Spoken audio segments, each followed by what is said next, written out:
Всем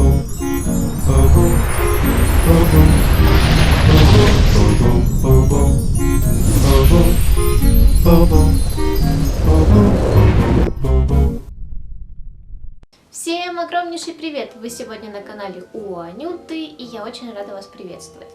В сегодняшнем видео я хочу с вами поговорить о том, что вы видите на заднем фоне, а точнее о камине и как мы его сделали.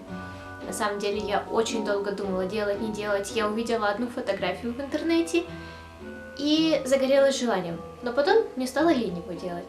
И я долго думала, делать, не делать, надо, не надо.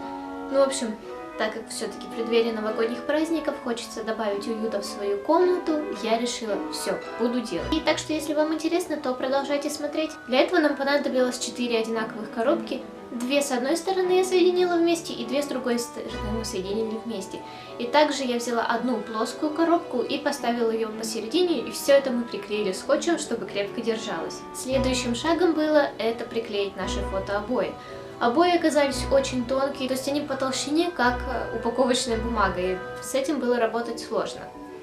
В общем, мы наносили обычный клей школьный, который вот этот клей ПВА.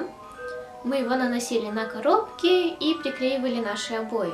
Решили мы это делать все одним большим слоем, то есть не разрезать на маленькие кусочки, допустим, одну сторону кусочек, другую сторону кусочек. Мы решили сделать все одним большим куском, что нам придало огромной сложности. Мы это очень долго все измеряли, долго отрезали и долго приклеивали. Это было сложно держать одну часть, другую приклеивать. Но ничего, мы справились, у нас все получилось отлично. Я даже удивилась, что у нас все получилось с первого раза. А дальше мы также сделали заднюю стенку из большой плоской коробки. Мы тоже ее проклеили этими кирпичиками. Поставили ее сзади, ничего не закрепляли, она просто так стоит к стене прижатая. А также еще вот в этой вот части я сделала кирпичики, я их вырезала отдельно и приклеила их как бы по вертикали, а не по горизонтали, как они должны быть. И так это больше придает больше натуральности, потому что в настоящих каминах именно так идут кирпичи.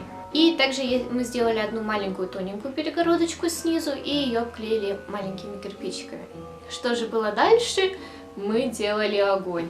Да, Лёша придумал сделать огонь из обычной упаковочной бумаги, такой красной легкой.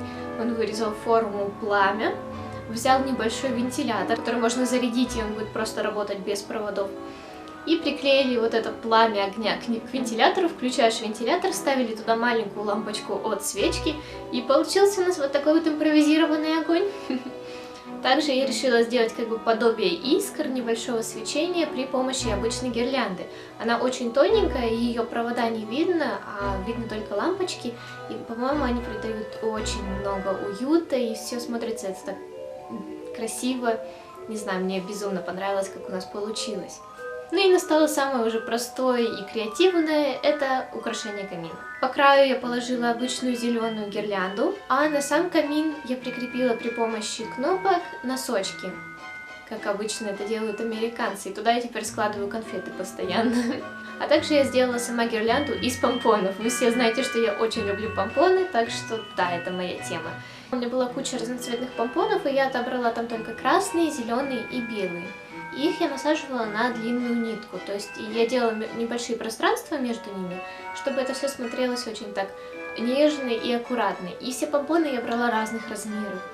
И также я эту гирлянду надела на кнопки, на которые прицеплены наши носочки, и получилось, по-моему, очень симпатично. Ну и сверху я поставила различные свечки, обязательно мандарины, куда же без мандаринов. Положила 2 гирлянды на батарейках, звездочку, которая светится. Также у меня там много конфет и различных новогодних декораций. Так что вот такой вот камин у меня получился, надеюсь, он вам понравился. И, возможно, кому-то эта идея пригодится. Я знаю, что многие такое делали, но вот мой вариант, как мы это сделали. Не забывайте подписываться на мой канал, ставить ваши большие пальчики вверх. А вам я желаю новогоднего настроения, всем отличных праздников и всем пока-пока!